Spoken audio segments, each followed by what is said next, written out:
Grief can hit children or adults at any moment in time, often unexpectedly. It's a tough topic to deal with within a school setting. Teachers need the support of high quality materials so that they can get into conversation, talk about those tough things, and hear what pupils are saying and thinking. I'm a Year 5 teacher, and I haven't had any children in my class experience the death of a parent or a bereavement that we would be told explicitly. However, through these lessons, I've learned that children are thinking and experiencing more about death than we realize, especially right now in the current climate with daily death tolls of the pandemic. I mean, they're surrounded really by death and talking about people who've died. Also, how it teaches us to really celebrate the lives of people who've passed away. Again, it doesn't have to be a sad time.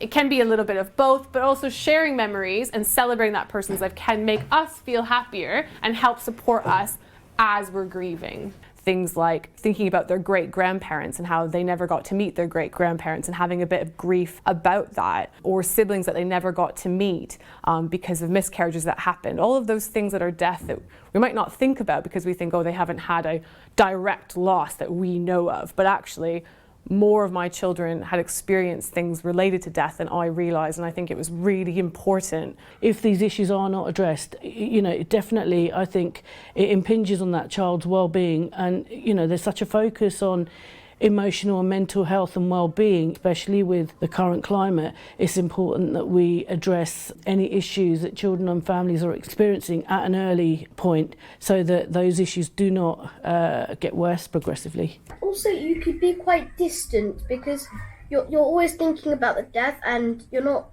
very happy about it, so you're always in your own world. I don't really see this resource or these lessons as being one-offs. I think that they are something that should be incorporated throughout the school year and in different year groups, because I think pandemic has made death so much more relevant for everyone.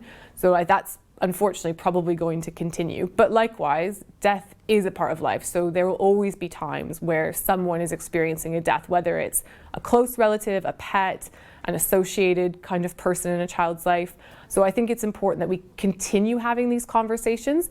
Maybe the explicit lessons don't happen every month or every week, but I think it's important to let that door be open. So using those resources to start these conversations, allow children to have a space to talk about death, to learn about what can happen, how you can feel, how you can access support. And then once that door is open, there's all kinds of conversations you can have, and you can always go back to the resources. There's so much there that you can always come back to it. If you feel like it's really relevant for your class at a particular time, you can go back to it. But likewise, I think even if you don't feel like it's relevant, it could be something that needs to come up, because from the conversations we've had, I've seen that they needed to happen. There were worries there that I didn't know because there wasn't an explicit death. And if we hadn't had these conversations and these discussions, I wouldn't have known that this support was needed. Mental health and pupils' well-being is part of our curriculum. That is a core part of the job. It is a priority. And when we get pupils thinking and feeling in the right way, learning outcomes improve.